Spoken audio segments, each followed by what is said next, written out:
Pejeta Conservancy that is located at the foot of Mount Kenya and Aberdare ranges, the biggest conservancy in East Africa. Welcome to Ol Pejeta Conservancy.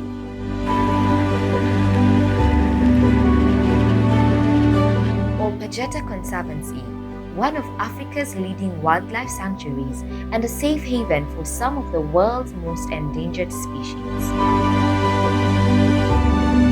My name is Kevin, working for Mufasa Tours and Travel. Today we are at Ol Pejeta, right now standing at the equator line. It's one of the attractions also here.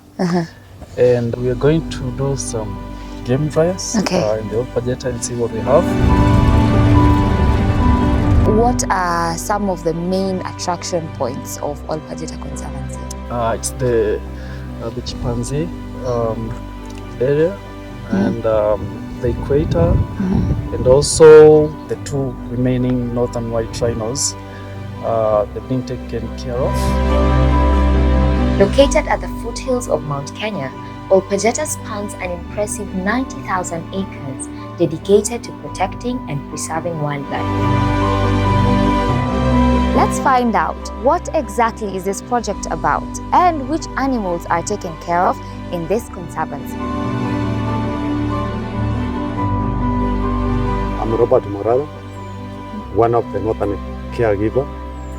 Where we are at the moment, we are in the entrance of the northern white rhino gate. Where we are likely to go and meet the two northern white rhino, which are left in the group, Najin and Fatu, accompanied with one of the southern white rhino ready, who is called Dago. She was brought in like a trainer. The southern white rhino, she was brought in like a trainer and a protector because animals, when they are in the zoo, they permanently rely on human. They don't focus on natural habitation. So the northern white rhino we have here, their original motherland is from the northern part of Africa. And in the northern part of Africa where they were found, there was a problem of the civil war. That's what led this animal, their ratio to go down, because rhino horn was considered to be of great value than anything else over there. So like the guys whom we have here, Najin and Fatu, and the others who died like Sudan and Suni, they were brought here the year 2009, 22nd of December, for trial to see whether they can have a chance of having a natural breed. Unfortunately, there was no that chance. Even if they were given a boy who was called Suni before his death to mount them, there was no baby. From there, the scientists thought that they managed to focus. Instead of losing this animal for complete extinction, they have to try IVF as the last option. Currently at the rhino cemetery area, the cemetery was put up to remember the different species that were killed, while others died out of natural cause. Here in Kenya, we are very fortunate enough to have two species of rhinos. We have the white rhino and we have the black rhino. To our right side, we had the two last remaining northern white rhinos, which was Sudan and Suni, who died out of natural cause. Sudan died in the year 2018, while Suni died in the year 2014. The youngster who is here, Fatu, she was having a uterus problem. That's why she can never be used for any breeding. Yeah, and the mom being aged, almost approaching the menopause, so she cannot be allowed to be used for breeding. And she had a kind of disformity in the legs. She was affected when she was in the zoo by the congregate.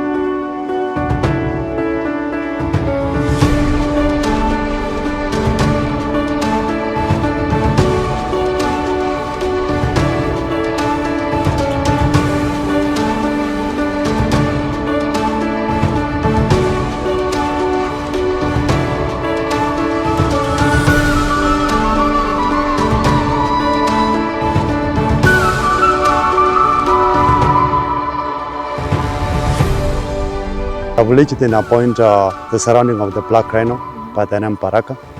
So this black rhino is given the name Baraka because it was the first baby in the surrounding. Unfortunately, because black rhinos, when they are outside there, The male ones, they are always fighting because of their surrounding our territory, their territorial markers.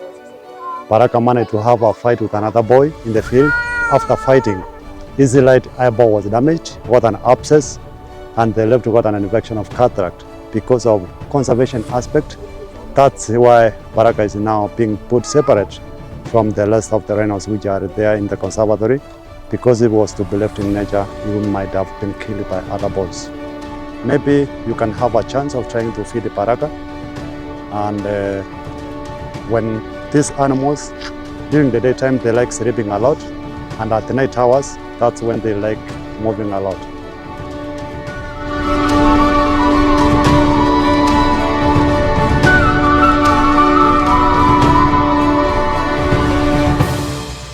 Baraka, wood boy, and all of them, they are killed because of these two things. The two horns are the ones makes this animal to be killed, and these horns are made of compacted hair. It's more like our nails, keratin. So the moment you chop them, they can grow back again. Ol Pejeta is home to East Africa's largest black rhino sanctuary and the world's last two remaining northern white rhinos, a species on the verge of extinction. Their preservation is at the core of their mission. In addition, Ol Pejeta hosts Sweetwater's Chimpanzee Sanctuary, Kenya's only home for rescued chimpanzees. Most of our chimpanzees have gone so much trauma. Remember, these guys are killed for meat, and then they take the babies as a byproduct. They're sold in the market as pets. 6 years, 7, they are 4 times stronger than us. They become aggressive. They don't like human discipline. And that's when people decide to chain them or put them in small cages. So in these cages, some of them are very small, that they just sit and stand. Others are kept in dark boxes where they could not see light. They've never been with other chimpanzees. So this is the high time they have come to see other chimpanzees and socialize and practice their animal behavior. So originally, chimpanzees are found from western of Uganda, western of Tanzania, through Central Africa to West Africa. We don't have chimpanzee in Kenya. They're found where you have the rainforest or tropical forest. But like us, chimpanzees can adapt any environment. They are very, very close to us, as we share 98.6 of our DNA. This animal, saved from tragic circumstances, now lives safely under their care. They are being killed for meat, or they are being eaten because of bushmeat trade. So they will kill the adult to get a baby to sell as a pet. So they are also taken for pet trade. And remember, to get one baby like this, you at least kill 10 chimpanzees because they are very, very protective over their babies.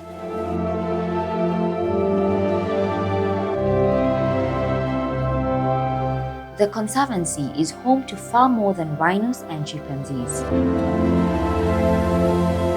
It shelters the big five: lions, elephants, buffaloes, leopards, and rhinos, along with zebras, giraffes, gazelles, and a variety of other remarkable species found across the African savanna. For visitors, Ol Pejeta offers unforgettable activities, from classic game drives and walking safaris to night drives and cycling tours. There's something for every type of explorer. Guests can also experience the conservation work up close. When coming to Ol Pejeta Conservancy, you might need a place to rest after your long game drive. Ol Pejeta provides a range of accommodation options suited to all taste and budgets. Whether guests seek a luxury lodge, a cozy tented camp, or a family-friendly setting, The Conservancy has a perfect place to stay, allowing everyone to immerse themselves in the beauty and tranquility of the landscape. That is what you expect as you come to this place. As you visit Kenya, you may consider Ol Pejeta Conservancy. I have been your host, Nyambura Gishamba, and this is Travels with Mufasa.